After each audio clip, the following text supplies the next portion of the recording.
Përshëndetje gjithëve, u rikthyem në këtë transmetim të drejtë për drejtë me edicionin e parë informativ për ditën e sotme. Do ndalemi fillimisht te titujt, më pas do kalojmë te lajmet.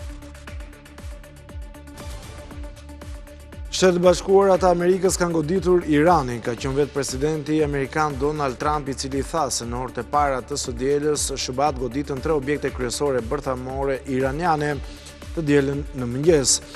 Trump tha se vendet u shkatruan plotësisht, teksa Teherani tha se do duhet të bëj paqe. Teherani dhe grupet e tij satelite në rajon kanë paralajmëruar se Shtetet e Bashkuara të Amerikës do të kenë pasoja të rënda pas sulmit ndaj Iranit, ndërsa organizata EOKB se quajti sulmin amerikan si një përshkallëzim shumë të rrezikshëm në rajon. Në ditën e 4 të rinumërimit për Tiranën, numri kutive të hapura shkon në 437 nga 1282 në total.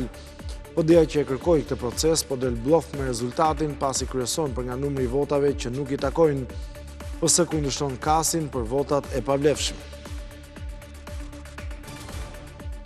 Ditën e hënë, Asamblen Parlamentare të Këshillit të Evropës do të diskutohet raporti mbi zgjedhjet e 11 majit. Në draftin e siguruar nga Report Televizion, thuhet se zgjedhjet ishin të qeta, megjithatë rekomandohet forcimi i rolit të SPAK në zgjedhje, adresimi i financimit të partive dhe depolitizimi i komisioneve zgjedhore. Gjykata e Tiranës konfirmoi masat për 23 të arrestuarit e një rrjeti që shpërndanin drogë për klientët VIP në lokalet e ish bllokut. Policia publikoi pamjet e blerjes së stimuluar të drogës, e vetmja grua e arrestuar u lirua, arrest shtëpie një tjetri. Vlora këtë sezon ka 4 plazhe publike, por në to mungojnë shërbimet nga bashkia, mungojnë shezlongët, dushet dhe tualetet dhe rëra është e papastruar. Në Shëngjin situata është ndryshe, por çadrat e bashkisë janë me pagesë nga 300 deri në 500 lekë.